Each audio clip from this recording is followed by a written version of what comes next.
You mentioned the Department of Education. What do you think when you saw Democratic lawmakers trying to get into the Department of Education earlier today? Oh, I see the same ones. I see Maxine Waters, a lowlife. Look them in the eye. Come on, hold your face up. Look at him. Let them see you. This is him. Look at it. What's your name? Tell us your name. Give me that ID again. Giving you the ID. I showed it to you. So what? I showed you the ID. You do what? I showed you the ID. Could you let me see the ID again? Huh? No. No? Will someone else ask him for the ID? Will you ask him for it? He won't let me see it again. You didn't see it. You didn't see it. They didn't see it. I see, all these people. They don't love our country. They don't love our country. We want great education. So they rank 40 countries in education. We're ranked dead last. Dead last. But the good news is we're number one in one category. You know what that is? Cost per pupil. We spend more per pupil than any other country in the world. You look at Norway, Denmark, Sweden, various countries all up and down, Finland. China does very well in education.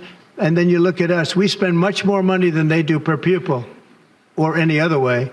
But we spend much more money than they do, and yet we're ranked this year, Biden's last year, congratulations, Joe, we're ranked dead last.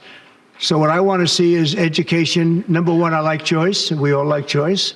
But beyond choice, long beyond choice, I want to see it go back to the states where great states that do so well have no debt.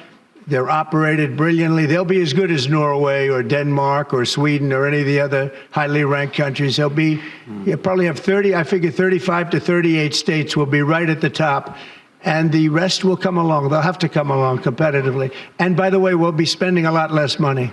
And we'll have great education. It's a clear conflict of interest, and Secretary Duffy should make sure that Mr. Musk is not part of the FAA air transportation system.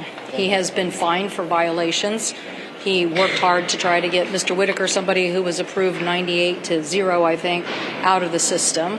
And it is a clear conflict of interest. How bad of an idea is it to have DOGE involved in FAA, and their imprimatur has been cut, and they're short on controllers? The Congress has spoken. We want 3,000 more air traffic controllers.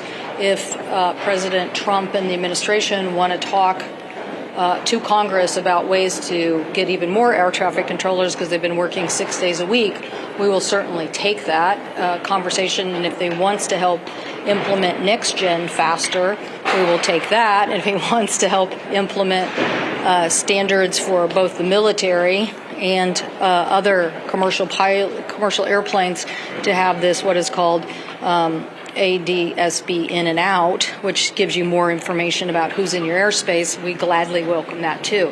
What we don't welcome is a man who's regulated by this sector and who has had fines for violation of safety, which is launch issues related to protecting the flying public at a time when you need the FAA to call the shots and say, don't launch now because there could be a conflict in the airspace. The last thing I want is that guy trying to control the airspace. Do you think the crash